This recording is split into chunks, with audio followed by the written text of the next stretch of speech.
good. It's a triple-double for Bella Earl. Goes matched up with a speedy guard. Great screen, spin move, layup, he missed it. Williamson fights for the board. His putback is good.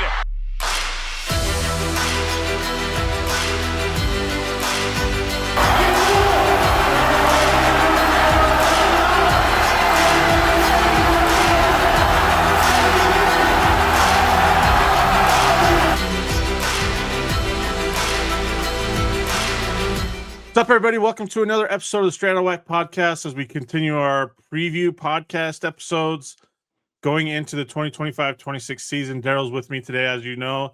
What that means, it means we have a women's basketball guest on our podcast today. She's coming to us from West Texas, good old Abilene, Texas, ACU women's basketball head coach, Julie Goodenough. Julie, welcome. Hello. How's your week been? I know that we're in October now, so we've got about 30, what do I say, Daryl, 31 days?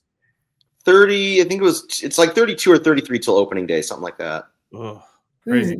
That's kind of bringing some anxiety. Let's not talk about days. No, I'm just kidding. No, we're really excited. My family and I, we went to New York City this weekend, just a quick family vacation. It was my husband's birthday. And so we got back late Sunday, and then Monday, first official practice, really hit the ground running, and fun to be in official practices now. Was there some kind of tie-in to New York City that you just went to New York City? Like, that's just it's not random because I go to Chicago all the time because I love it there. But like, is there something behind that choice? So back in the spring, we're watching the Knicks in the playoffs, and my husband had told me this several times, but we're watching them, and he was like, man, one of my bucket lists is to see someone in Madison Square Garden. And he said, I don't care if it's a concert, a game, whatever. And literally like 2 days after that, I see on Good Morning America that Nate Bargatze invited Jimmy Fallon to be a special guest when he's playing his shows at Madison Square Garden. And it just happened to fall on my husband's birthday weekend. And so that's kind of what started it. I reached out to both of our daughters who are teachers and coaches. And I was like, hey, would y'all take September 26th off from work? And let's take Dad to New York City to see Nate Bargatze and Jimmy Fallon live in Madison Square Garden. And so that was sort of the beginning of it. And then we tacked on a Broadway show, went to Ellis Island, Statue of Liberty, sunset at the Empire State Building, kind of hit all the tourist spots. But it started with my husband's bucket list to see something at Madison Square Garden. That's awesome. I love that story. I've been to Madison Square Garden one time, and that was back in 2015 or 2016 to watch the NCAA wrestling championships because Utah Valley had a guy that was possibly going to be an All-American. So that's awesome. It's an awesome venue, historic venue. Let's just put it that way. Like, you have to go there. So did you get a chance to go to the 9/11 memorial is the big question. We didn't. I mean, we were there. We landed at 1 p.m. on Friday. We departed at 1 p.m. on Sunday. So it was like 48 hours of like, let's go. And really didn't have a ton of downtime. We watched some of the Ryder Cup at Rockefeller Center. They had a huge screen and monitors everywhere. Obviously just kind of walked around Times Square, ate good food. And so there were a couple of things, including the 9/11 memorial, that we just weren't able to put in this trip, but I'm sure we'll go back again. I like it. So, okay. So you dealt with New York traffic. I mean, you probably walked everywhere, but the flip side of it, New York City or West Texas? West Texas, all day long, all day. There are a lot of things we don't have in Abilene. We recruit the Dallas-Fort Worth area really hard, San Antonio, Austin, Houston, big cities, and so we tell recruits when they come out to visit Abilene, America, there's one thing that we do not have here, and that is traffic. No traffic. So no, I like the open, you can see for miles and miles. We have the most beautiful sunsets in Abilene. So yeah, I would choose Abilene to live, but New York City is a fun place to visit. Yeah. we did a cross country road trip 2 years ago, and we stayed in New York City one of the nights, or rather, anyways, we went to Maine, stayed in New York City one of the nights, and had to drive around New York City to get back to JFK. And I was white knuckling it the whole time, and the bikers, the delivery guys that are driving by, Yes. cars and oh my gosh. Yeah. I'm like you. I like the open space, Yes. the least amount of traffic that we can have. That's beautiful. So Yes. Yeah, when I made the trip last year, that was one of the first things I noticed. No traffic. You can, everything flows. You can pretty much walk to anywhere on Main Street. Yeah. Yeah. It's pretty, everything's pretty convenient, and y'all appreciate this. This was a big week for us. We opened Chewy's and Jersey Mike's in the same week. That's crazy. First Jersey Mike's, first Chewy's. So, I mean, we're just branching out everywhere. See, I have Jersey Mike's where I live, so it's all about the Whataburger when I come out to Texas, because we do not have Whataburger in Texas. So that you can add, like, when I find a DFW when I come out to Texas, by my sister's house, off the exit that I have to get off of, there's a Whataburger right there. Pick up the Whataburger, go to the house, eat, go to sleep. That's my trip. Like, Understandable. Good times. Yeah. So with that being said, now that you're back, now that you're getting started with practices and stuff, how are you feeling with the summer, with everything that's gone on in the portal, with everything, just the schedule, the craziness? Now it's kind of all full circle. Here we are. Let's get ready for a new basketball season. I feel like I'm probably like most head coaches right now, just super excited about the season. We have a really good core group of returners back that from June 2nd till now have done a tremendous job leading in practice, leading by example, being vocal leaders. So things are going really well. Of course, we don't have anybody upset about playing time yet or anything like that. We haven't lost a game we're supposed to win yet, So this team has not faced any kind of adversity, but I love the work ethic. I love the competitiveness. I think that we brought in a really good freshman class that they came in and weren't scared of anyone. They're competing really hard. So yeah, I mean, I am really happy with where we are right now. I feel like we're probably 5 or 6 practices ahead right now than where we were even last year, and so I feel really good about everything.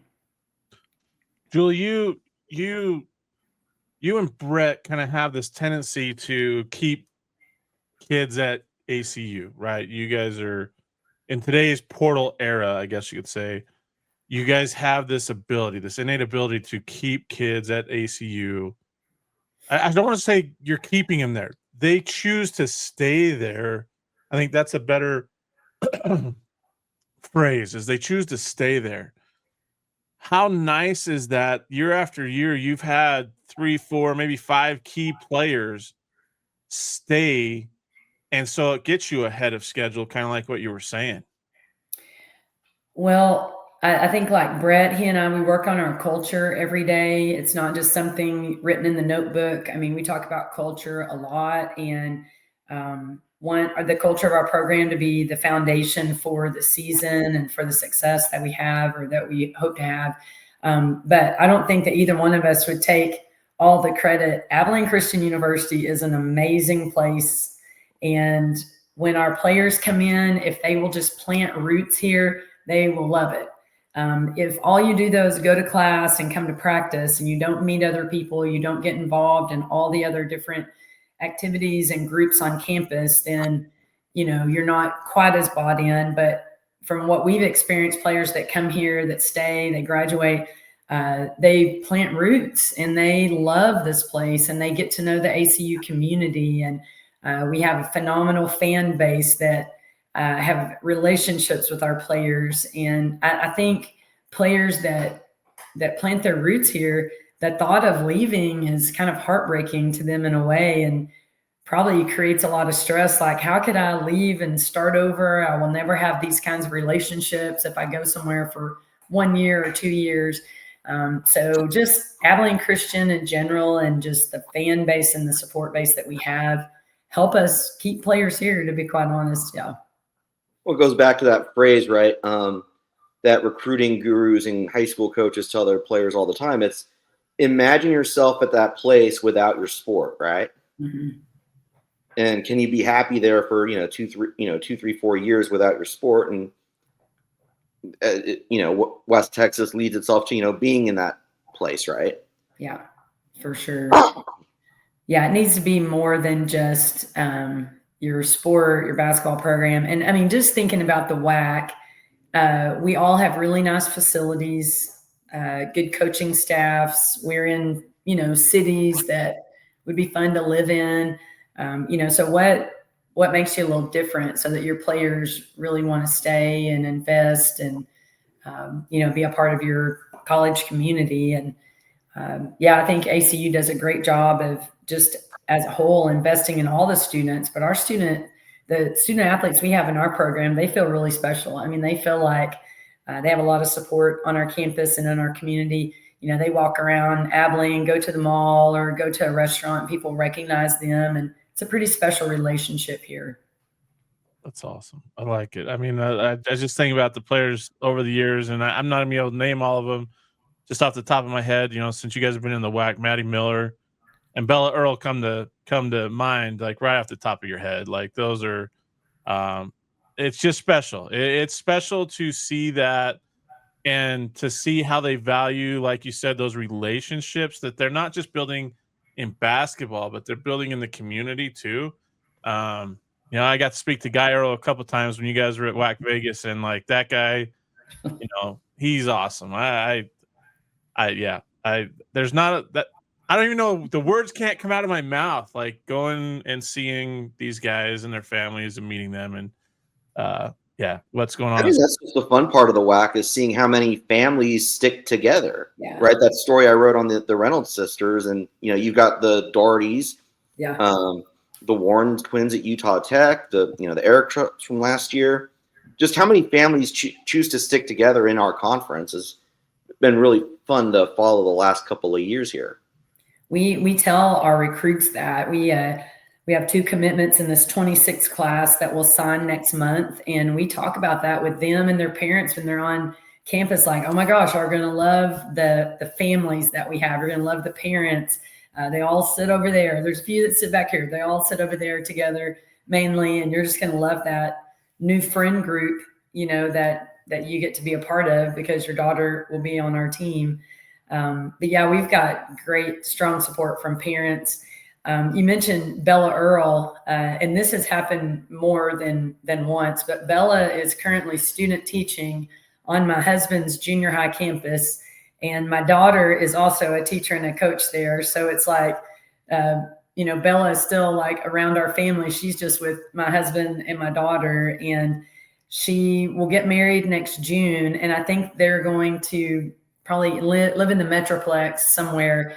But she has said, man, I would love to just stay in Abilene and work at Wiley East Junior High. Like, I love this. This is like, being in the Wildcat women's basketball locker room, same kind of culture, same kind of people. My husband, he hires the same kind of people that I would hire and recruit. And so it's been really fun having Bella here this fall, and her dad and her dad's twin, John Earl, who's the father of Stone Earl, our quarterback who came back.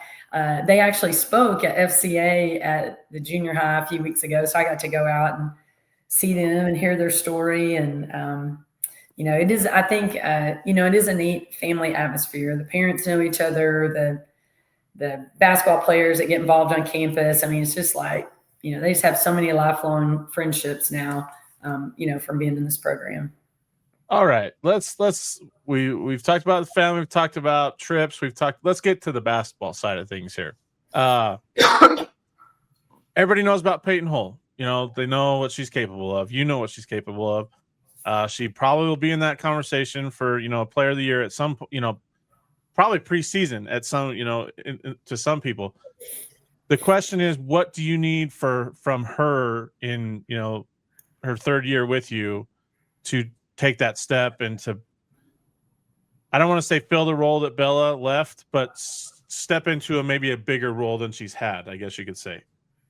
Yeah, it's amazing to just watch Peyton in the many ways Peyton can put the ball in the hole. She's just a great scoring threat, and it comes so natural for her. Just really smooth player. You know, the thing that I have talked to her about is her rebounding and increasing her assist number. Because there's so much attention on her. You know, our opposing teams, I'm sure in their scouting report, you know, they've got lots that they've talked about with her and how we need to get the ball out of our hands. And, you know, there's a lot of attention on her. And I think that this year, you know, we'd like to see her distribute the ball a little bit more when she's double teamed and triple teamed. But it's kind of a fine line because Peyton can go get a basket against two defenders. And so, you know, it just comes down to her like maturity, discernment, or when she needs to give the ball up and when she needs to try to go create a shot.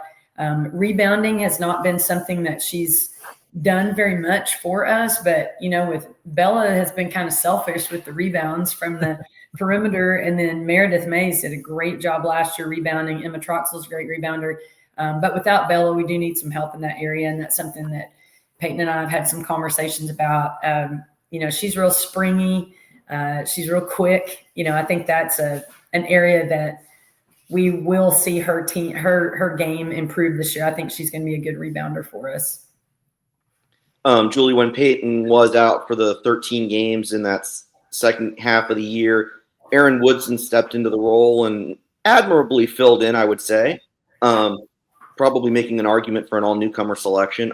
Just talk about how valuable those minutes are going to be to her as you go into 25-26, where she probably steps into a spot where she can compete for some starters minutes. Very significant. I mean, her opportunity to step in and be a starter last year was significant for her.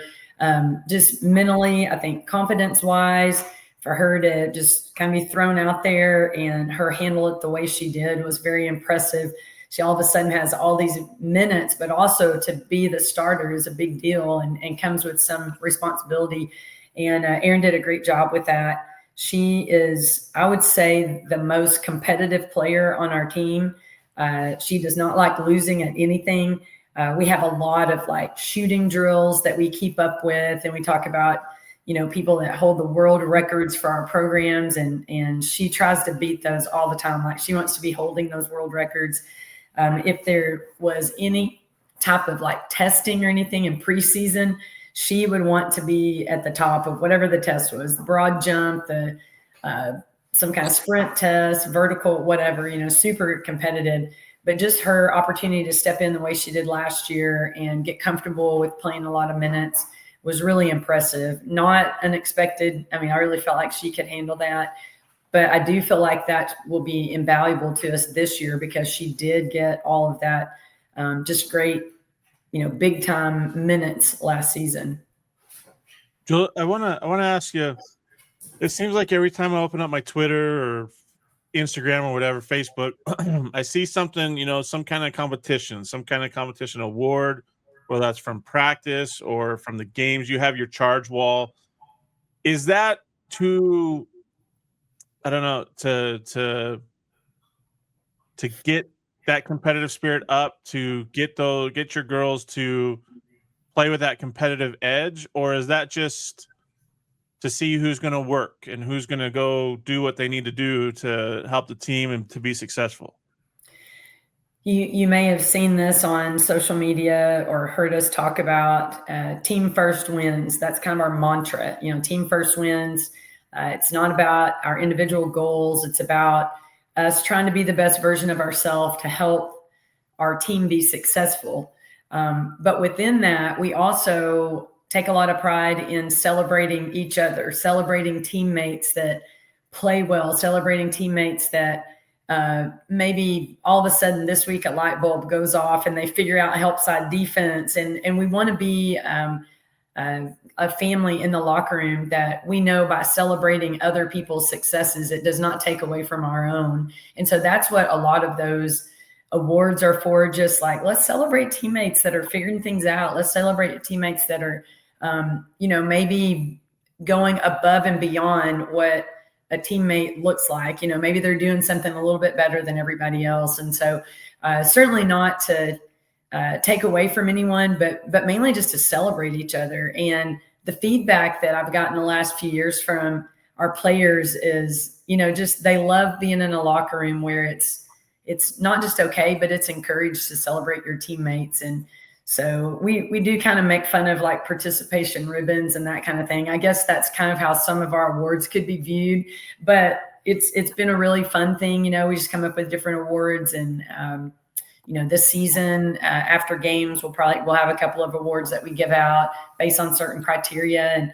And last week we gave an award to Meredith Mays, and the coaches, we didn't even weigh in on it. We told the teammates, hey, here's the criteria, vote on who gets this. And they overwhelmingly elected Meredith Mays. And so they really get into it as well. And but I think the foundation of it is just, let's celebrate each other. When someone does something well, like, let's be a team that we are mature enough and we love each other enough that we want to celebrate each other's successes.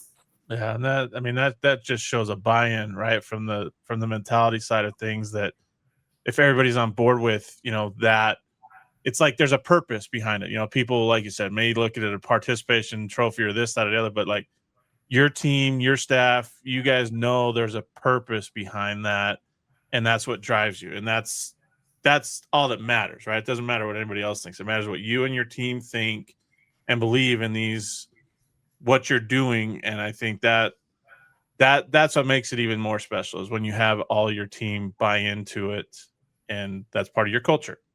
Yeah, that's right. And, just touching on what you just mentioned, that it doesn't matter what other people think about it. We talk a lot about controlling the controllables. Like, we have no control over what someone thinks about our social media or whatever. We're just going to focus on what we can control. And that is just, having a really firm foundation before the storms start in November and we start playing other teams. Like, let's be just a really strong, tight-knit group. And from a coaching staff, we'll do whatever we need to in practices or in the locker room, to help our team understand that we have got to be tight-knit. We've got to love each other and help each other through everything. And we don't care what anybody else thinks about, the things we do or say or whatever. We just care about the 20 people in the locker room, that everybody's bought in and are willing to sacrifice self for team.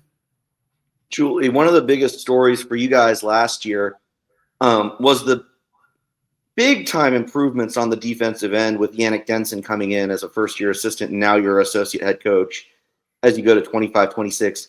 Just talk about what he unlocked in your players on that defensive end of the floor, because we all know you guys can score the ball at impressive clips, but just seeing that meteoric rise up the defensive leaderboard was something to watch. Yeah, it was a necessity for sure. And full transparency, this was the third time I've hired an assistant coach and said, please take over the defense in practice, because I'm so driven for the offense. I'm real nitpicky with footwork and pivots and spacing and all of that, like a lot of the defensive stuff, I wouldn't address it as much as the offensive stuff. And so Coach Denson, I'll give him a lot of credit. Like, he's so defensive minded.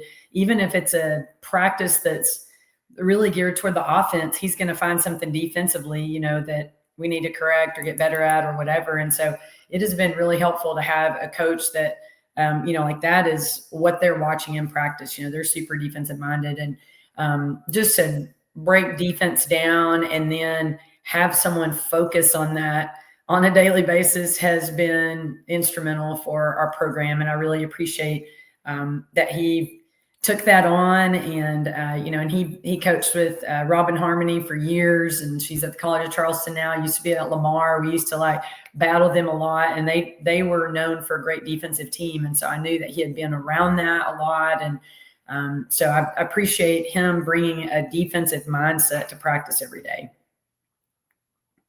Julie, I want to ask, how do you feel about the fact that you get a doubleheader with the men at Stephen F. Austin on November 14th? I know you're focused on your season opener and all that stuff and getting ready, but that's the rivalries there, just that both the men and the women are playing on the same day. Well, it's funny you asked that, because We've just got almost done wrapping all of our travel up, hotels, flights, all that stuff. I was just talking to my Dovo a couple of days ago, and she said, well, are the men playing there too? And I said, well, I don't think so. And then we looked it up, and sure enough, I just realized that this week. I knew it was a double header because of what time we were playing, but I had no idea that it was our men. I think that's tremendous. And ACU Wildcat fans need to get in their cars and drive to Nacogdoches and cheer us on. I mean, that will probably not ever happen again. We're probably not both going to go there and play at the same time. And so, that's a huge deal. And like I said, I mean, I didn't even realize that. So pretty tremendous opportunity for us to go in, and hopefully they'll, get there in time to cheer for us a little bit, and we're all hang out and cheer for them. But really cool time for ACU fans to come watch that doubleheader rivalry for sure. Yeah, I didn't know that it was a doubleheader either. I looked at your schedule, saw that you were playing them. I was like, I know Brett's taking his team down there, so let's take a look. And sure enough, there's the doubleheader right there. ACU at SFA. That I don't know. Maybe a Nacogdoches trip is in. Oh no, I'll be out of town that weekend, so I can't make it to East Texas. Oh, heartbreak. The other thing I want to point out on that non-conference schedule is you make a return trip to Florida for that MTE. Just talk about your kind of Thanksgiving scheduling philosophy. When I talked to Andy Penny, he said you were a big fan of getting the team out of Abilene and out of West Texas during the holidays. And I'm sorry. It's my dog, security. Hey, listen. It's okay. It's okay. I'm a big fan of the beach. And so for Thanksgiving, if we can leave town and go somewhere where pretty certain it's going to be warm, that's where we're going to go. And we really enjoyed being in Florida last year. And then this opportunity came up to go to Fort Myers. And I think it'll be a really challenging event for our team. But once again, get us close to the beach. And fun fact, we've already committed to a tournament in Florida next year for Thanksgiving. So we're going to be at North Florida. Erica Lambert, he was with me for 8 years here at ACU as the head coach there. So we're going to go be in there at Thanksgiving event next year. You're and a then fan, you get a Christmas you're a fan of the beach. I gotta ask about. So you're in West Texas. It's more of a desert like area, further west of you. Like where preference of a beach? Because I mean, there's not a lot of beaches around West Texas unless you. I don't know if there's a reservoir or other things, but like true beaches, there's not many around Abilene. Yeah, we have to travel for sure. But we moved to Abilene from Charleston, South Carolina. Okay. I was coaching at Charleston Southern, and so we got into a pretty good routine in the spring and the summer. We would go to early church, drive to Mount Pleasant, have lunch, drive on to the Isle of Palms or to Sullivan's Island, and that's what we did on Sundays for years there. And so we love the Atlantic. We love the East Coast beaches. I mean, that's what we're most familiar with. We have, gone to some of the Gulf of Florida beaches, Alabama. And in Texas, we like going to Galveston as well. So, we're kind of beach people. So if I can expose our players to that over Thanksgiving, I think that's always a fun trip. And we did go to Annapolis a few years ago and played at Navy, and that was really fun. It was a really cool environment for our team. But you just never know what the weather's going to be like, when you go further north. And so anyway, if we can go to the beach, that's what we're going to do. I like it. How excited are you for the your Christmas MTE, the Wildcat Classic? You got Montana, Buffalo, and then Tarleton State coming down. Yeah, we have tried to do this for about 5 years, and it's just so hard to find teams to come participate in this. So we were excited to partner with Tarleton. We won't play Tarleton; we'll play the other two teams, but we might have run through 15 teams that committed to come, and then something came up, and now they're not. And so I will say I'm so grateful to Buffalo and Montana for agreeing to come to this. And, the thought behind it is that next year this event will be at Tarleton. And so we'll go to Tarleton and play whoever comes in there. But just a fun way to, have an event at home that, hopefully all of our players' families will be able to come to. But golly, we found a couple of really tough teams to play. Buffalo does have a new staff, but they won the WNIT last year that, we had like half the WAC played in, and then Montana almost goes a point away from the NCAA tournament. Yes, I mean offensive rebound putback. They're that far away, so close, to making it to the tournament. So we 2 really, really good teams to play at home. I like it, Julie. Let's talk about this conference schedule. I'm not going to go into detail about it. Just the thought of playing, teams 3 times, and what you're looking forward to as you prep for those. I know, like I said, we're not trying to get ahead, but like when you look at it, you're like, well, I don't know. Just your thoughts on it. I just don't know how we could get away from doing this. I mean, we had to play more than 12 conference games, and I don't know what other scenario helps us get, an 18-game schedule besides playing everybody 3 times. I think all the head coaches, both on men's and women's side, everybody was adamantly opposed to playing like Thursday, Saturday at Abilene Christian. We did not want to do that. And so it does, make you go on a few extra trips to get all the games in. But I'm excited about it. Like I said, I don't know what else we could have done. My staff and I, we've been talking about like the scouting assignments and all of that. And I'm sure there'll be a little different strategy that we haven't really even thought about, knowing that we're going to play everybody 3 times. That third game, I think, will be really interesting on just how you approach that, whether, you won one, lost one, you had a split in the first 2. What do you need to do in the third? Or, maybe you won both of the games and now you're playing that third game. I mean, there's going to be some strategy behind it. But that's exciting. I mean, so we're in the ever-changing world of college athletics. And so I think it's exciting that our last season in the WAC, we're doing something unique, out of necessity, but it'll be really unique. And, we're going to embrace it and figure out how to have the most success we can with the new schedule. I talked to one coach, and he said that he wishes there would have been a second year of this, just so you could get like the teams where you have to go to twice to come back. That obviously won't happen, but it's interesting. It'll be interesting to see the changes that are made from, each game, because obviously you're playing team 3 times. And, in football, you see a team kind of go vanilla at a game just to get through it and get some, and then, the next game they're throwing out a little bit more, and then they get to a certain game and they're throwing everything out. So it's like, that'll be interesting to see, in that third game, like you said, what changes have been made and, the adjustments. So that'll be fun. Yeah. We have 5 games in Utah this year. Pretty interesting. And I haven't really looked at everybody else's schedule, but I'm sure there's a couple of those that have 5 games in Texas. So travel is kind of interesting. I am okay with not having a season to return this and see what it looks like. I think I'll be ready to move on to the UAC after this year. So, that's all new and exciting as well. Julie, before we as we work our way to the end, just talk about some of your newcomers and who maybe will be in the fight for minutes when we get to opening night. Obviously, you have the Doherty sisters, Jasmine Coleman from College of Charleston.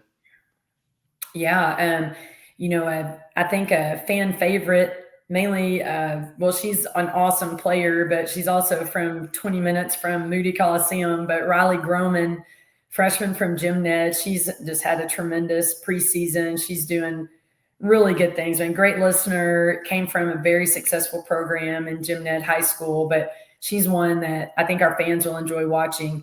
And then Molly Doherty she'll be a wing player just like Riley Groman. And, those 2 they're playing really well in practice. They're figuring things out. Be good backups for Aaron and Peyton. So they brought a lot to the table. And then Jasmine Stone played at the College of Charleston. She was recruited out there by Coach Denson. Lizzie, stop. I have 2 dogs, so I totally feel that pain. I feel it. Well, we have a worker in the house, and so we're closed up in here, and I guess she heard him. But and then Jordan Coleman, who's All-American junior college player from Indy, and she's brought some athleticism, some rebounding ability in the 5 spot. She's been really she has something like 20 or 30 doubles at the JC level in 2 years. She did. Yeah. She can really score in the paint. She's a good rebounder. I think, we've just put a bunch on her right now. You can kind of see the wheels spinning, but once she kind of gets everything sorted out, I think we're going to see her give us some really good quality minutes and, just raw ability to go score and get rebounds. And I mentioned Molly's sister, Emma. We have 2 Emmas, and Emma has played every position, growing up in high school, travel ball. She's a really unique hybrid player. I think will be a good backup for Emma Troxel. But our new players, they're doing really, really well. To round out that freshman class is Bree Riley, point guard out of Houston, that all she's ever done is win. And so with Bree Davis returning, with Jasmine, and with Bree Riley, we have a great team of point guards that we're excited about. Man, you want to see competitive. They are beating each other up in practice every day, and it's been really fun to observe that. That's awesome. Talk about the progress of Amy Flippin from freshman to sophomore campaign. Obviously, minutes kind of dwindled as you had to tighten the rotation up a little bit, but just talk about what you've seen from her. And if she can get into the fight there with the posts for some minutes. Yeah. I will tell you, if we had a mayor on campus, it would be Amy Flippin. She's so social. Everybody knows Amy. She's an awesome kid. I just love her to death. I will say, first of all, this summer we got a brand new strength coach, and it has been revolutionary. It's the first full-time female strength coach we've ever had at ACU, and she has done an amazing job with our team. And she works with Amy every day with whether it's strength or conditioning, agility, mobility, flexibility.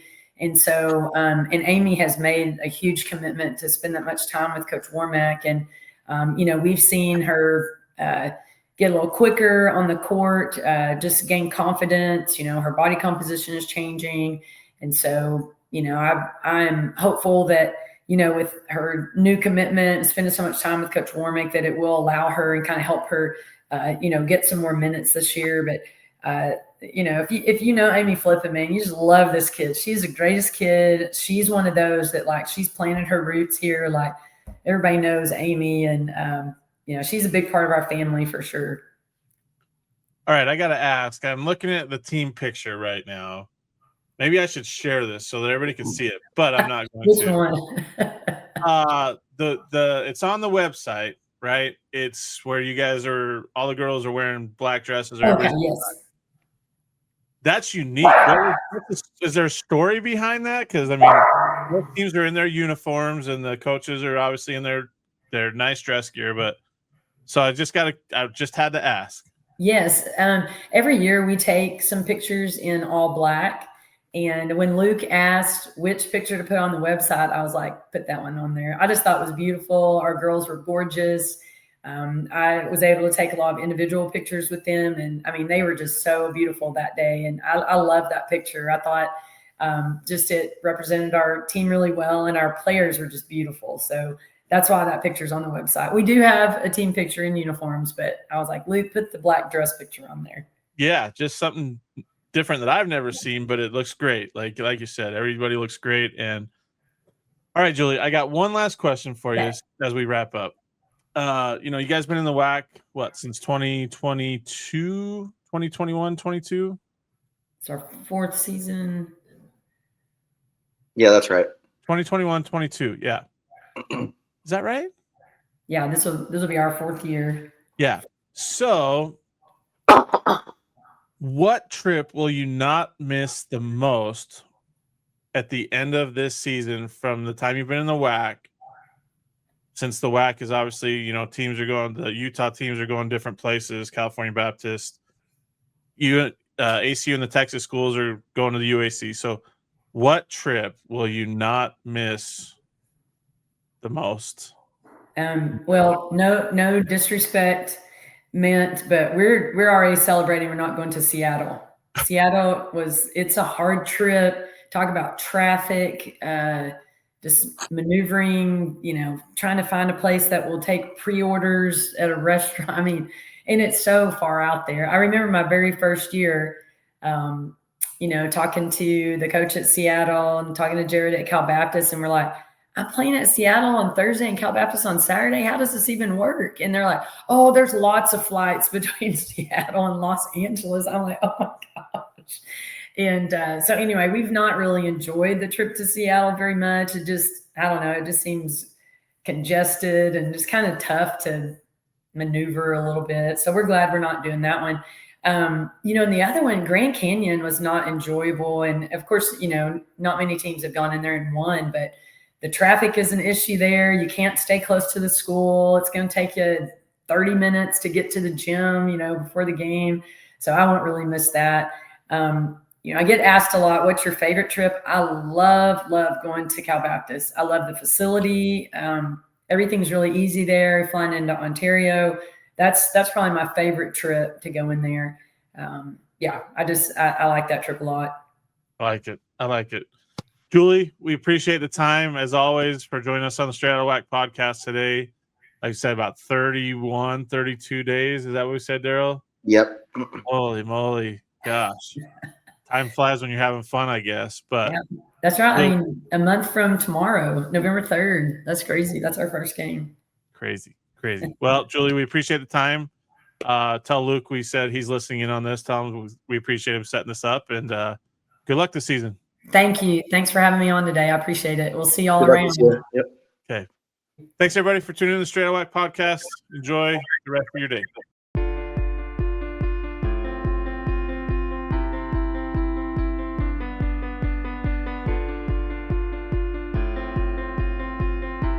Thanks for listening to the Straight Outta WAC podcast.